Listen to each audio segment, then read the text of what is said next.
18 is your time. Sometimes you can be your greatest critic, and you could be criticizing yourself so negatively that you could be your worst enemy. Life coach Deirdre Danahar is joining us this morning to give us some tips on how to stop negative self-talk and change your story to create lasting change. Good morning to you. Good morning. It's good to see you again. I haven't seen you for a while. I know. And let's talk about the negative self-talk, because it is good to do some self-criticizing sometimes, but it can get too negative. Right.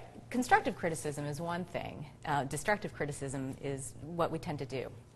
And sometimes we don't even notice we're doing it. We all grow up with stories, right? Big girls don't cry, it's better to be feared than liked, or you'll never be any good at, fill in the blank.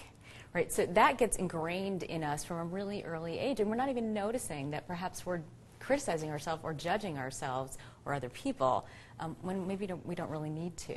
And that narrows the possibilities before us. So now, how do you begin to start to change it? Because obviously if it's ingrained in you from childhood and you're you know, in your early 30s now, you're trying to change it, it's hard to do anything. Absolutely. And let me tell you, it gets harder when you get into your 40s. I didn't say I was in my early 30s now. No. All right. So the first thing to do is just simply to notice. Right? So when we try and force change, it doesn't happen very easily. So just notice, what is it you're thinking? So let's take an example of annual reviews. Everybody gets a little nervous about their annual review, but sometimes you can blow it completely out of proportion. So first you have to just notice what's causing me concern. Then you have to look at it from all the angles. Let it really blow up. Oh my God, I'm going to get fired. My supervisor was looking at me cross-eyed the other day. Let it go. And then flip that and say, well, maybe she was looking at me cross-eyed because she had something in her eye, or her kids were driving her crazy and she just got off the cell phone for the 7th time today. And then step back and say, what's real or not real here? Right? Is it really likely that I'm going to be fired? Well, maybe not, because my supervisor usually lets me know right away when something's not going right. And this year has been a growth year because I took on new challenges, right? So you get yourself back into perspective.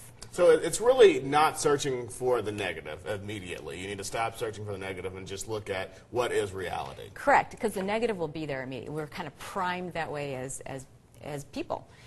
We want to avoid the negative, so we focus on it. And it's easy to forget that there might be another possibility or an alternative. And you just wrote an article about this, right? Yeah. Okay. It's on my blog. If people want to look it up, well, where can they look it up at? They can look it up at my website, inmotioncc.com. Go to the blog page, and it'll be there. All right. And how can we get in touch with you? You got email, you got your phone number. It's up there on the screen. Yeah. Yep, so you can call me at 362-8288, area code 601, or you can write me at Deirdre at inmotioncc.com. Deirdre Danahar, always good to see you. Always great to see you, too. Thank you so much.